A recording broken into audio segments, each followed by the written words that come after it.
all started in 1892 when anti-Spanish Filipinos decided to form a group, gaining independence from Spanish rule. Is the group's shared objective, the aims of the organization was to develop strong alliance and to unite all Filipinos who fight for Philippine independence and establish a republic after independence. The rise of the Katipunan signaled the aim of to secure reform from Spain by means of our peace of our campaign. This revolution was not continuous, rather the high point of the long struggle and pointed to new progress and successful uprising. The Katipunan was just not a crime for freedom.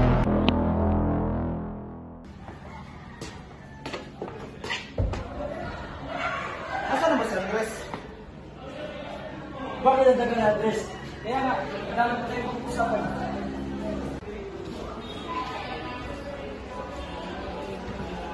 Pamanhin mga Ginoo at ako'y nahuli. Kaya nga, sumusobra ng mga Espanyol sa pinagagawa nila sa ating mga Pilipino. Tama ka. Kung tayong mga Pilipino ay tumayo sa ating sarili mga paa. Ngunit, paano natin gagawin yun? Ano sa tingin mo, Andres? Una, kailangan nating mahikay at maraming Pilipino ang nasasapi sa ating organisasyon sa paligid. At saka, pag marami na tayong membro, saka tayo kikilos.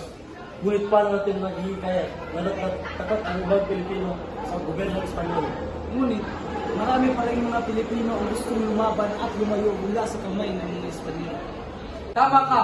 At dahil sa mga taong yan, maraming Pilipino ang mahihikayat at sasapi sa ating organisasyon. At dapat ang mga taong yun ay maging kaya sa kakilala niya. At anong nagtagalaw niya dito? At tawagin natin itong triangle method. Magandang araw sa inyong lahat. Nandito tayo ngayon upang sanayin ang ating sarili para palakasin ang ating ukbo at para sa ating pag-aalsa. Ilabas ang sandata! Ihanda at susundin ang aking gagawin.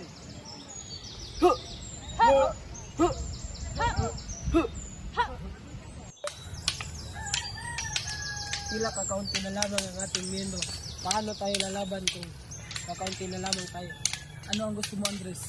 Kailangan natin tanggalin ang triangle method upang mas maraming Pilipino ang sasali sa ating pangkat.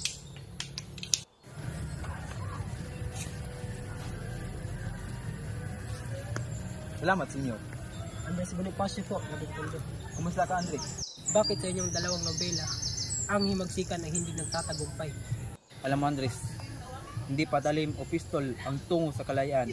Ngunit bagamat ang tungo sa kalayaan ay ang paggamit ng utak, puso, yan din ang inakaw sa atin ng mga Kastila. At yan din ang nabigay sa atin ng bayan.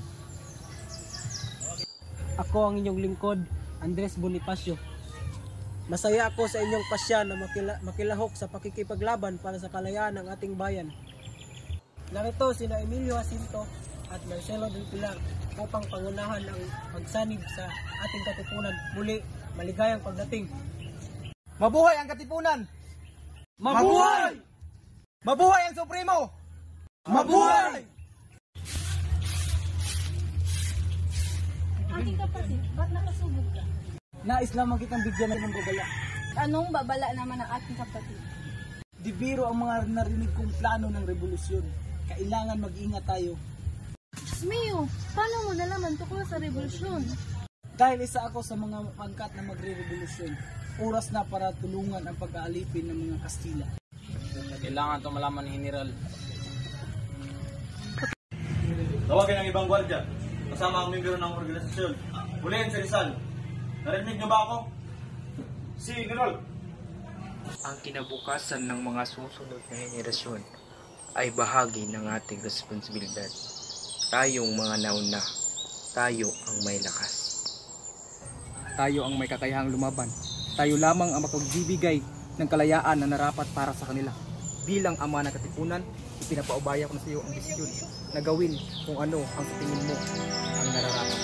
Napakarami na naging biktima ng mga Espanyol at mas marami pa ang mamamatay kapag hindi natin sila napigilan. Sa labanang ito, ating isusugal ang ating mga buhay sa panganib. Ilang araw mula ngayon. Sa gabi ng ika-29, sisimulan natin ang revolusyon.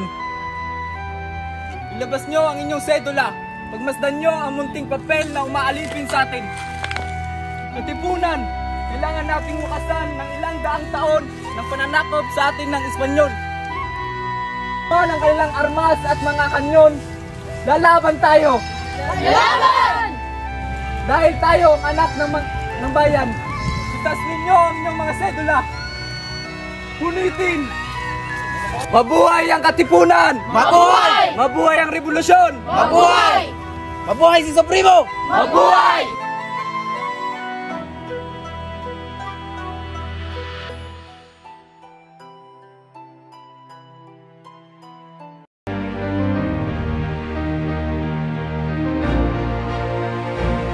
Laban Katipunan! Laban! Laban!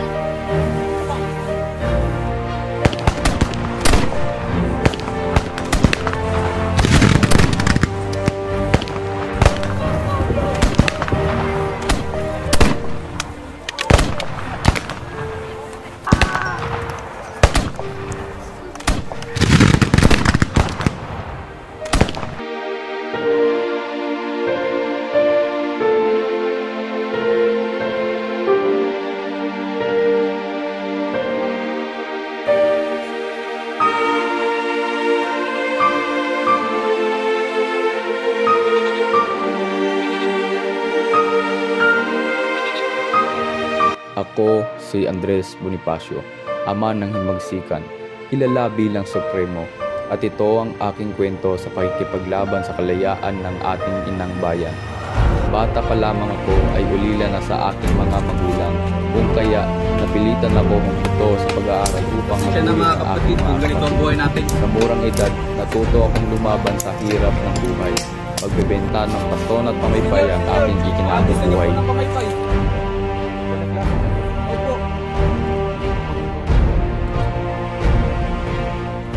Namulat ako sa katotohanan na ang ating inang bayan ay inaalipin na ng gusto ng mga Espanyol. Kaya nagdesisyon ako na gumawa ng magsikan laban sa mga Espanyol. Dumating na ang araw ng mga tunay na anak ng bayan. Wala na akong magagawa. Takpi na ang Supremo. Masusunod, Senyor Presidente.